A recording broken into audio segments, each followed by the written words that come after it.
इसलिए हिंदू धर्म में शास्त्र कहता है गणेश जी की खड़ी मूर्ति की प्राण प्रतिष्ठा नहीं होना चाहिए।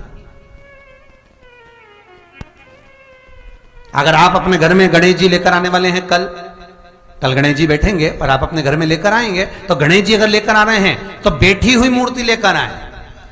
और गणेश जी लाए मना नहीं है, गणेश जी जब लेकर आए तो घर में बिठाने के लिए ला रहे हैं तो राइट सूंड का गणेश लेकर आए, सीधी हाथ का। आपका सीधा हाथ देख लेना, उसी के हिसाब से गणेश जी को अपनी ओर रखकर, या गणेश जी का सीधा हस्त कमल देख लेना। आपका तो उल्टा मान्य होगा जब आप देखेंगे तो गणेश जी का जो सीधा हस्त कमल हो, उस साइड अगर गणेश जी की सूंड है तो वो सूंड का गणेश घर के अंदर विराजमान हो। उल्टी सूंड का गणेश, लेफ्ट सूंड का गणेश, ये गणेश व्यापार, व्यवसाय, फैक्ट्री, दुकान, बिजनेस, ऑफिस जगह पर विराजमान हो। बहुत ध्यान देना, उल्टी सूंड के गणेश बहुत कम बनते हैं। क्यों कम बनते हैं? इसका शास्त्रीय प्रमाण है। कभी किसी मूर्तिकार के पास जाना और मूर्तिकार के पास जाकर पूछना, भैया तुम उल्टी सूंड का गणेश क्यों नहीं बनाते? जितने भी बनते सीधी सूंड के बनते। कभी पूछना उससे, वो बताएगा कि उल्टी सूंड के अगर गणेश जी बनाए, 50 गणेश जी अगर उल्टी सूंड के बनाए हैं तो उसमें से कम 30 गणेश जी अपने आप टूट जाते हैं या बिगड़ जाते हैं। ये शास्त्र रीति है। उल्टी सूंड का गणेश बहुत कम पक पाता है या मिट्टी का बन पाता। और यदि आपने अपने हाथों से भी उल्टी सूंड का गणेश मिट्टी का बनाया तो 10 दिन पूजन करोगे, 10 दिन के अंदर वो मूर्ति, वो सूंड, वो गणेश जी चटक जाएंगे। उल्टी सूंड का गणेश टिकता ही नहीं है, वो बीच में से खंडित हो ही जाएगा।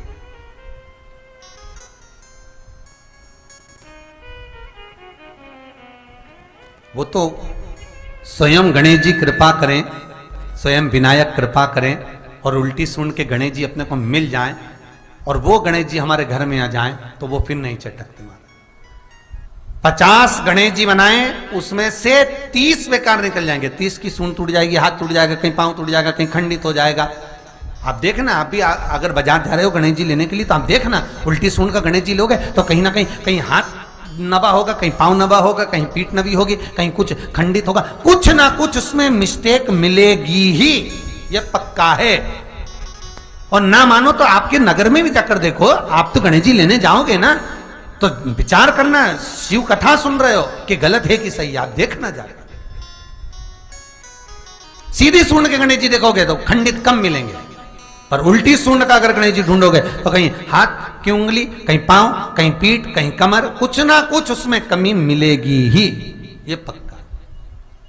शिव महापुराण कहती है, गणेश पुराण कहती है, क्योंकि सीधी सूंड के गणेश जी को मनाने के लिए महाराज मंत्र की 50 माला करना पड़ती है। तो समझ लो उल्टी सूंड के गणेश जी को मनाने के लिए मात्र 5 माला में भगवान गणेश प्रसन्न हो जाते हैं, अर्थात उल्टी सूंड का गणेश शीघ्र प्रसन्न होता है। महाराज भगवान बैठ गए गणेश जी महाराज, इसलिए हमारे हिंदू रीति शास्त्र रीति कहती है गणेश जी जब जब खड़े होते हैं तब तब संहार करते हैं। गणेश जी जब जब खड़े होते हैं तब तब किसी ना किसी का संहार करते हैं। और गणेश जी जब बैठे रहते हैं तो सुख, समृद्धि, वैभव, आनंद, संपदा प्रदान करते रहते हैं। यहां तक जो जीवात्मा मर कर आती है, जो जीवात्मा भगवान गणेश के सम्मुख में आकर प्रथमता में खड़ी होती है, उस जीवात्मा के सम्मुख खड़े होने पर गणेश जी उसका फल भी प्रदान कर देते हैं। जा, मैं तुझे, तू मेरे सामने खड़ा है, मैं तुझे ये सुख देता हूं, जा। तो गरुड़ पुराण कहती है सबसे पहले वो जीवात्मा शिव से होते हुए, कालों के काल महाकाल से होते हुए सीधे विनायक के पास गणेश जी महाराज बैठते अपने सिंहासन पर लेखनी लेकर, उसका भाग्य पढ़ते हैं। स्वयं चित्रगुप्त महाराज गणेश जी के सम्मुख में भाग्य पढ़ने के लिए पोथी देते हैं, लेखनी पढ़ी है प्रभु। और गणेश जी महाराज जब भाग्य पढ़ना प्रारंभ करते हैं तो क्या देखते हैं श्री गणेश जी महाराज कि इसके भाग्य में बहुत सारा दुख भोगना लिखा है। तो गणेश जी की आंख में जल भर जाता है। गणेश जी उसके दुख को कैसे न कैसे जानकर शिव की आराधना इसने करी है। शंकर को एक लोटा पानी चढ़ाया है, शिव को दीप जलाया है, शंकर को बेलपत्र चढ़ाई है। तो गणेश जी महाराज अपने पिता का स्तमन करते हुए उसके जितना नरक का भोग उसको भोगना है उसमें से आधा श्री विनायक श्री गणेश जी महाराज कम कर देते हैं।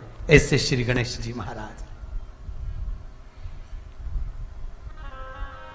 इसीलिए शास्त्र कहे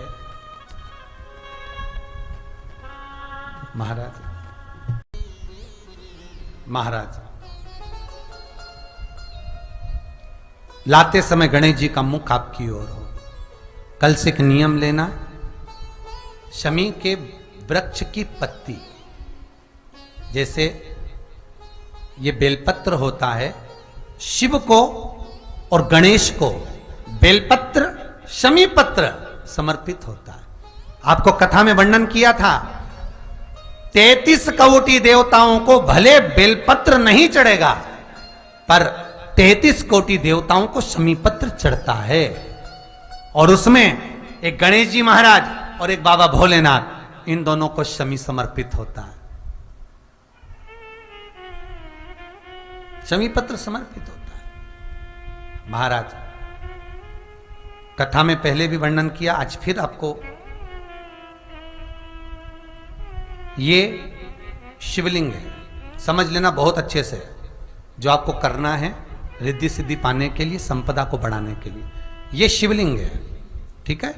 ये गोल जलाधारी है, ये चरण से जल नीचे गिरता है। शंकर जी का पूरा परिवार शिवलिंग के आसपास में है। शंकर जी की 5 लड़कियां जो ऊपर से जल नीचे गिरा रही हैं, जया, विषहरा, शामरी बारी, दो तली और देव, ये शंकर जी की 5 लड़कियां जिनका नाम लेकर सोने से रात्रि में नींद अच्छी आती है। एक एक बूंद जो ऊपर से गिरा रही हैं, ये शिव की 5 बेटी। जहां से जल नीचे गिरता है, शिवलिंग का जो जल नीचे जाता है, उसके राइट भाग में गणेश जी का स्थान, लेफ्ट भाग में कार्तिकेय का स्थान, बीच में शंकर जी की सबसे छोटी लड़की अशोक सुंदरी का स्थान। शिव महापुराण की कथा कहती है और गणेश चरित्र अपन श्रवण कर रहे हैं। और कल से चतुर्थी लग रही है।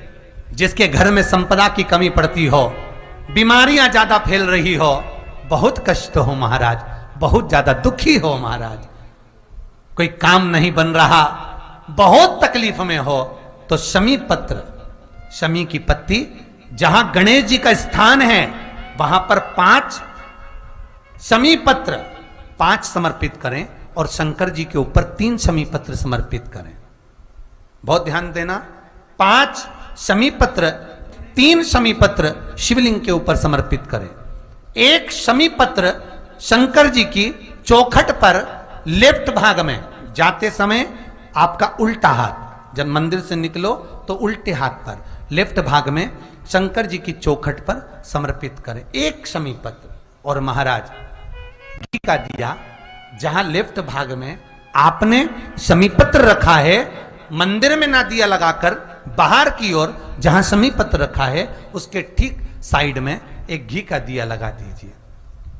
केवल गणेश चतुर्थी से लेकर अनंत चतुर्दशी तक गणेश पुराण कहती है भगवान गणेश जी का, मोर ध्वज का, मयूर ध्वज गणेश का नाम लेकर जो ये दीप शमी पत्र चढ़ा देता है, उसके घर से कभी रिद्धि सिद्धि नहीं जाती, वैभव प्रतिष्ठा नहीं जाती। कर कर देखना, अगले साल तक आपका व्यापार कितना चलता है हमको बताना जरूर, करके देखो एक बार। गणेश पुराण का, शिव महापुराण का यह प्रसंग करिए, जीवन में उतारिए। चतुर्थी से लेकर अनंत चतुर्दशी तक गणेश जी का मूल स्थान, आपको गणेश जी की मूर्ति पर चढ़ाने का नहीं बोल रहा है। क्यों नहीं बोल रहा है? क्योंकि गणेश जी की आप प्रतिष्ठा करोगे तो वो टेम्परेरी है, 10 दिन के लिए कर दिया, फिर वापस विसर्जन कर दिया। पर जहां शंकर मंदिर में बैठ गए, शिवलिंग स्थापित हो गया, वहां ना जाने कितने समय से शंकर की आराधना हो रही है, वहां गणेश जी सदा विराजमान है, सदा आराधना कर। और देखो ये 10 दिन में अगर आपने शमी पत्र बिल्कुल मन से समर्पित करा है ना, तो मेरा विश्वास कहता है, शिव महापुराण का, मेरे बाबा विश्वनाथ की कृपा कहती है, मेरा मन कहता है, 10 दिन के अंदर आप शमी चढ़ाएंगे ना, तो कुछ ना कुछ अच्छी खबर जरूर मिलेगी, ये पक्का है। पर हमें बताना जरूर, व्हाट्सएप पर हो, मैसेज जरूर करना कि क्या फायदा हुआ आपको 10 दिन के अंदर, बोलना जरूर, कर देखिए। शिव स्मरण, भगवान गणेश शिव। तीसरा क्रम, गणेश जी की मूर्ति जब लेकर आओ तो गले में जनेऊ के रूप में या कमर पर सर्प जरूर होना चाहिए। गणेश जी की मूर्ति में जनेऊ के रूप में सांप हो या कमर पर बंधा हुआ सांप हो, वो गणेश जी संपदा देने में पीछे हटते ही नहीं। गणेश जी की मूर्ति में कंधे पे जनेऊ के रूप में सांप हो या पेट पर कमर पर सांप बंधा हो, वो संपदा देने में कमी नहीं रखेंगे। अपार संपदा उनकी आराधना। देवताओं के सम्मुख में क्या है और देवताओं के पीछे क्या है, गणेश जी के सम्मुख में क्या है, गणेश जी के पीछे क्या है, वो ध्यान दीजिएगा कथा।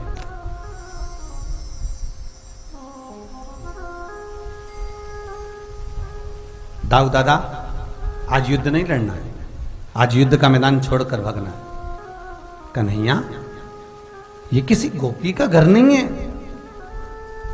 कन्हैया, ये कोई गोपी का घर नहीं जहां से युद्ध छोड़कर भागना है, जहां से माखन चुराकर भागना है। ये युद्ध का मैदान है, यहां पीठ नहीं दिखाई जाती। भगवान कृष्ण कहते हैं, दाऊ दादा, ये सब बात की बात है, पर कुछ भी हो भागना पड़ेगा। क्यों दाऊ दादा? जब मैं भागूंगा, मेरे पीछे पीछे काल्यावन भागेगा, मेरी पीठ का दर्शन करेगा, तो इसने जिंदगी में जितने पुण्य करे होंगे, जितना दान करा होगा, जितना सत्कर्म करा होगा, सारा की सारा वो छिन्न हो जाएगा, समाप्त हो जाएगा।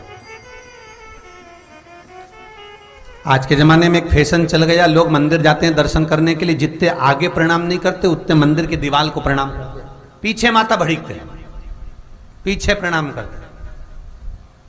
अरे भाई, विचार तो करो कि कहां लिखा है, किस शास्त्र में वर्णन किया गया कि मंदिर के पीछे प्रणाम करो। भगवान युद्ध का मैदान छोड़कर भागे, काल्यावन पीछे पीछे भागा। श्रीमद् भागवत कहती है, जब काल्यावन पीछे पीछे भागा, भगवान की पीठ देखकर भाग रहा था, और भगवान की पीठ देखकर जब काल्यावन भागता गया, भागता गया, भागता गया, तो भगवान कृष्ण जब गुफा में प्रवेश करे, भगवान को मारने की जरूरत ही नहीं पड़ी। मुचकुंद के नेत्र खुले और काल्यावन जलकर भस्म हो गया।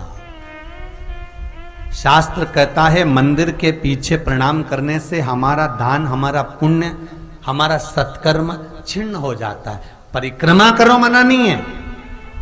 आप तुलसी की परिक्रमा करो, बड़ की परिक्रमा करो, आप पीपल की परिक्रमा करो, आंवले की परिक्रमा करो, शमी वृक्ष की परिक्रमा करो, बेलपत्र की परिक्रमा करो, आपको मना नहीं है। किसी मंदिर की परिक्रमा करो, मना नहीं है। देवता की परिक्रमा करो, मना नहीं है। देवी की परिक्रमा करो, मना नहीं है। पर मंदिर के पीछे अगर प्रणाम करा है तो हमारा दान, हमारा पुण्य, हमारा सत्कर्म हमारे पास से छिन्न हो जाता है, समाप्त हो जाता है। गणेश चरित्र को